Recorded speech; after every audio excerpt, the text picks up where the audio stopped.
Video, I'm going to show you how to process a return for just kit components. So if someone orders a kit on a website, meaning they order one SKU, but then there are different components to that SKU. So our team, let's say in this case, would pick one of these and two of these items, and we ship this out to the customer. Then the customer only wants to return one of these SKUs. This is how you're going to process that return. Now, it's important to remember that this doesn't always work with external apps.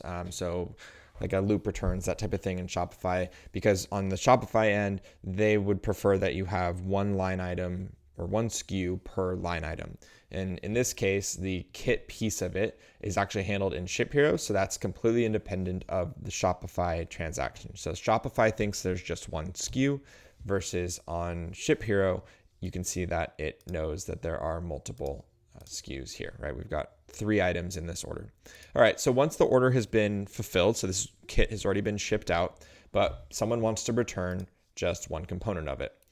What we need to do is we need to go down to here, we need to click return order, and then we're going to go through the next step, which is to select what items. So remember, this is the components of that kit. So we can select one of the items. We can even adjust this. So maybe they only want to return one of these items. I'm going to leave this as is though. They're just going to return this product, which is just placeholder. And you can see here we have it as 1. We're going to choose the reason.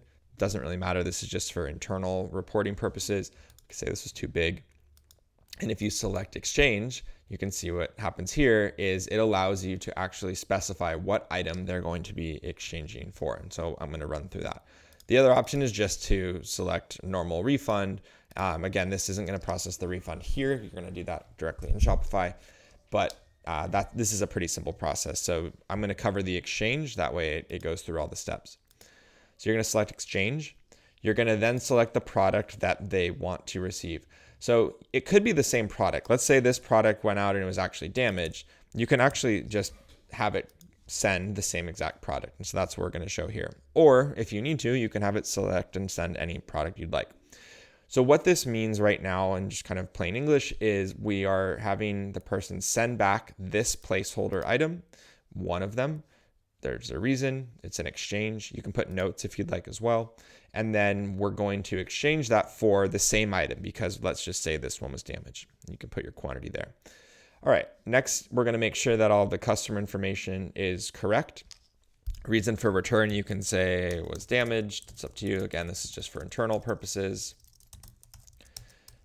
And you can have the email label, like we can send right to them. I would say we don't do this. I've found that it's just better to use your normal ticketing system to have that communication. Otherwise, the customer will get an email with the label from another email address. So what I would prefer to do is you check this box so that it doesn't auto send it, and then you can send it to them. And I'll show you how to do that.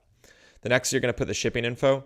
You can usually find this from the original order. So if you go back to the order,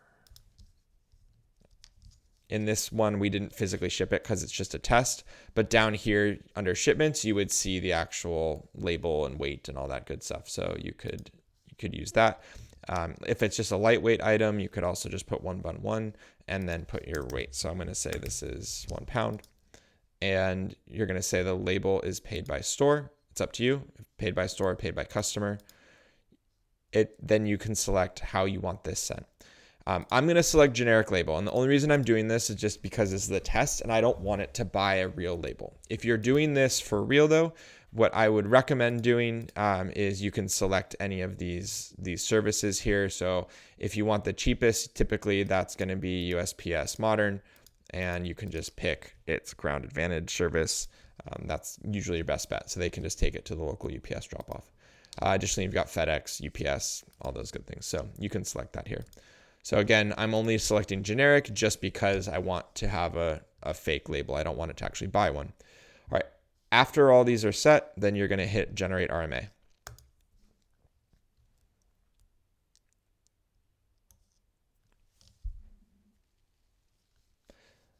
When we click OK, the screen is going to refresh, take us to the order page. And you can now see here under returns, we have an actual return, our reasons listed here, our labels here, and we can click view.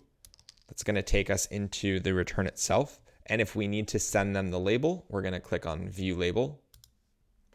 and we can download this as a return and send this file to your customer, right? So you could download this as a PDF and send it to them.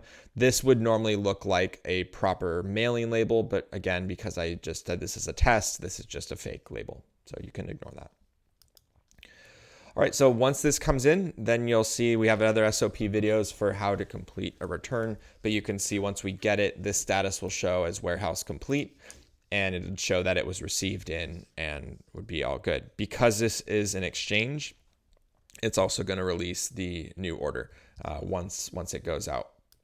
And so in our orders section, you can see here, it's also created a brand new exchange order. So this is EXC. And if we look at this one, this is ready to ship. So this is going to go out right away.